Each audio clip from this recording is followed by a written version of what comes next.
The Overnight Underground Podcast. Here's the headlines. Retail sales are in the crapper.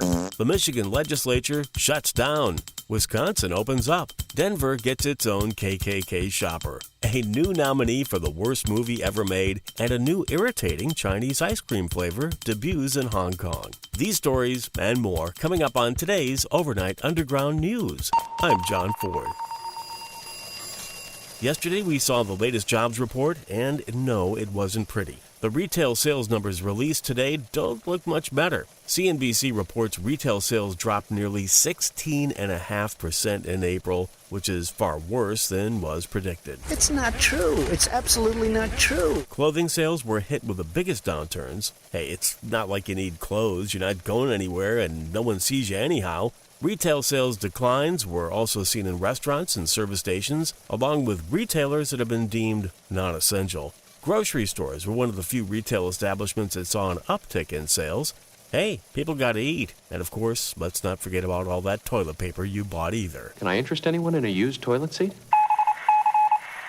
Ready for some more good news? I don't think so. CNN Business now reports that the picture for low-income workers is especially bleak. Nearly 40% of those with a household income below $40,000 a year reported a job loss in March.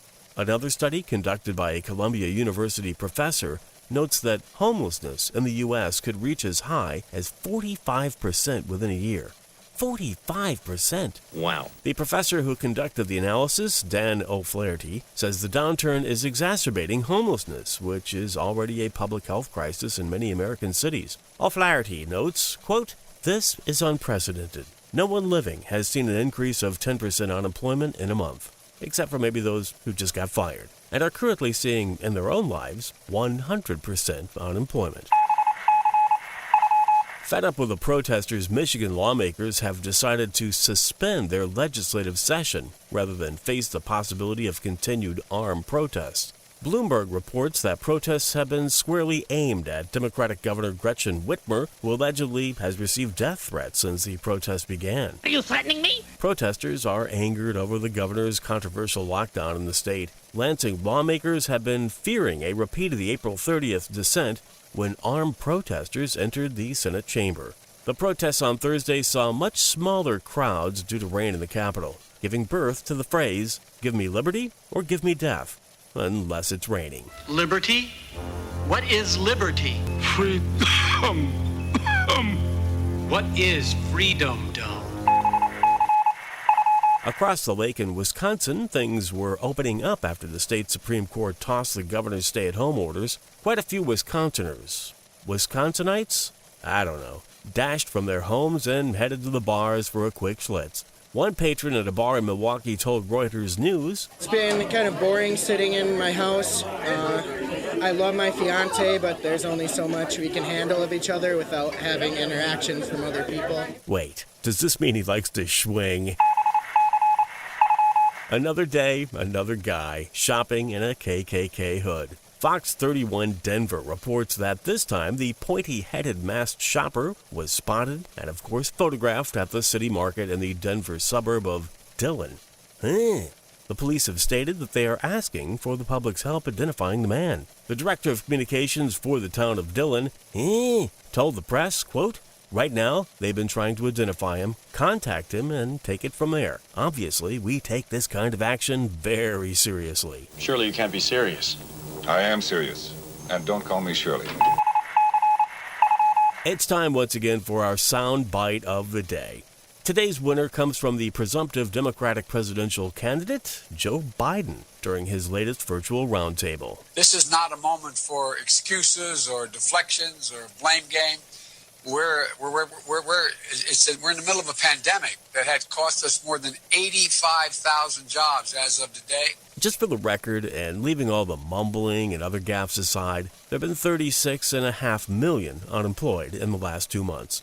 I've said it before, I'll say it again. Our choice as the leader of the free world is to pick either this doddering old fool or a reality show barker with delusions of adequacy. If that doesn't convince you that the game is rigged, nothing ever will. The man who is still your president, believe it or not. All leaders are dummies. Oh, those wacky Chinese. The AP is reporting an ice cream shop in Hong Kong has a new flavor that's turned out to be a hit with patrons. It's tear gas flavor. The main ingredient in this new confection is black peppercorns, to give Hong Kongers that old-time memory of the peppery tear gas rounds fired by police during demonstrations last year. Pepperidge Farm remembers. One customer explained the flavor as, quote, "It tastes like tear gas. It feels difficult to breathe at first, and it's really pungent and irritating." Well, that was really smart. Only when I breathe. I don't know about you, but that's not exactly what I've looked for in an ice cream flavor. What's next? COVID-19 flavor?